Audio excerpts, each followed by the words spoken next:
It's been 6 months since the Apple Watch Ultra came out. I got it on launch day. Am I an adventurer? No. Am I some kind of outdoorsy person? Not really. But even if you're not the outdoorsy or adventurer type, there are a few features that I still love about the Apple Watch Ultra. So I want to go through some of the watch faces that I use, some of my daily use cases, and whether or not you should still consider getting an Apple Watch Ultra. Let me just say right off the bat, if you want an Apple Watch with the longest battery life possible, that's really one of the best reasons to get an Apple Watch Ultra. The battery life is incredible. It has an ultra low power mode where it can literally last for days and days. If you never have to worry about charging your Apple Watch every day, this is the one to get. Even right now, my Apple Watch Ultra has been off the charger for about 7 or 8 hours, and I'm still at 84%. When it comes to battery life, you just cannot beat the Apple Watch Ultra. Two other key features that I actually do find pretty useful is the larger screen and the action button on the side. One of my more adventuresome activities is grocery shopping, and I've talked about this app before, but AnyList for groceries, the list syncs with my wife's devices so we can collaborate on lists. And honestly, the larger screen, while only slightly larger, is really nice when you have a list of items and you're trying to see as much as possible when you're walking around a grocery store. You don't have to pull out your phone. I really do like the larger screen for that. The larger screen is also nice when it comes to complications. Now, this is the Wayfinder face, which is only available on the Apple Watch Ultra.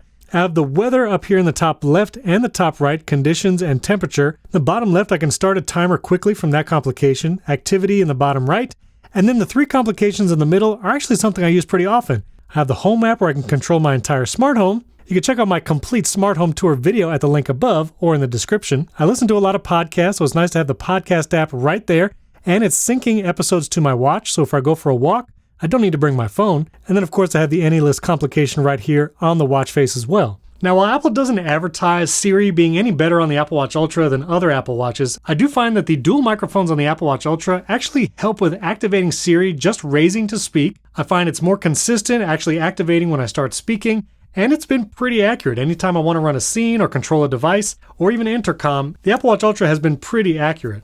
Now, the other unique feature is the action button. That's the orange button on the side of the Apple Watch Ultra. I've used the action button for several things. I have an outdoor walk, usually programmed as a workout, because that's what I do most often. Right now, I actually have it programmed to run a shortcut. This is my home ETA shortcut. It will actually get my estimated distance from home and travel time, populate a text to my wife, and it'll say be home in however many seconds. I'm home right now, so 4 seconds is my travel time. And I can just send it very quickly. If you're big into shortcuts and you have lots of them that can run on an Apple Watch, having the action button trigger them quickly is pretty nice. If I go to the Apple Watch app, you can also see all the options you have for the action button. I can choose all the shortcuts that I have listed here that are available to run on Apple Watch. But in addition to that, you can run a workout, a stopwatch, waypoint, backtrack, again, diving if you're into that. You can automatically use the Apple Watch as a flashlight, or you don't have to have the action button do anything. I do find it's fairly easy to accidentally hit the action button, and when I have it automatically start a workout, there's no confirmation needed. It'll just start a workout right away. So sometimes my wife will see that I finished a workout, she'll be real happy, and then she'll see that the workout lasted 2 seconds. And that was because it was an accidental input. And I actually think you can dress up Apple Watch Ultra too. This is a nice leather band from my friends at Pad and Quill. I've also paired Apple Watch Ultra with some braided loops and solo loops. It can be really comfortable and actually look nice for an evening out. There is a little quirk if you have solo loops from other Apple Watches, if you want to use them with the Apple Watch Ultra. I have a whole video explaining that very minor detail. If you want to check it out, that's above or in the description. But just to show you, here are some of my most used Apple Watch faces on the Ultra. I like this modular watch face where I still have quick access to weather, podcasts, and AnyList, but it also has my next calendar event right there in the middle. That's actually the Fantastical widget, and I really like it because I can choose my calendar sets and mirror that to my Apple Watch. They change throughout the day, so I just see the events that really pertain to me. I also have an activity watch face, and what's cool is this watch face will only activate when I start a workout. That's actually an automation you can set up in the Shortcuts app. If you go down to Automations and then set up a personal automation, you can choose when I start any workout, set a particular watch face.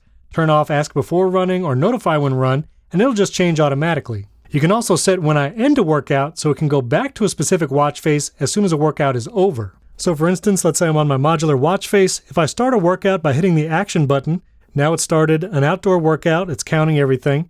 If I go home, you'll see the Apple Watch face actually automatically changed because a workout is running. If I go back and it's time to end the workout, I can end it, and I can go back to my face, and it'll go back to the Apple Watch face I have already set in that shortcut. After my activity watch face, I have this watch face, which is just for going to the beach. I like it because I have the weather, I have UV index, and a particular complication. This is from Watchsmith, an app from _David Smith. and it gives you a quick glance at the tides. If you really want to make use of your Apple Watch, try out the Watchsmith app.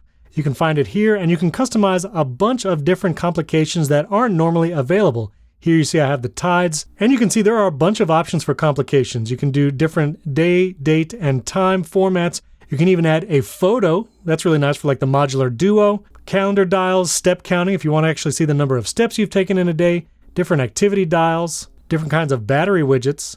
And again, you can get different kinds of widgets per watch face. So here are some of the infograph large. Again, you can even put a photo, which is pretty cool. This is my watch face just for kind of the evenings and weekends. I really like the globe look, really clean, doesn't give me any information I don't want. Nice for when I'm just trying to relax. Here's one that I also use on the weekends where it gives me kind of the hourly weather. Again, in Florida, it changes pretty often. And again, quick access to timers, podcasts, and my home automations. And then if I'm doing some errands, trying to get things done, and I want at a glance at all the info, I go back to the Wayfinder watch face. And if I'm going out for a dressy night out, I'll use the California face with a pretty dim color. So is the Apple Watch Ultra worth it for you?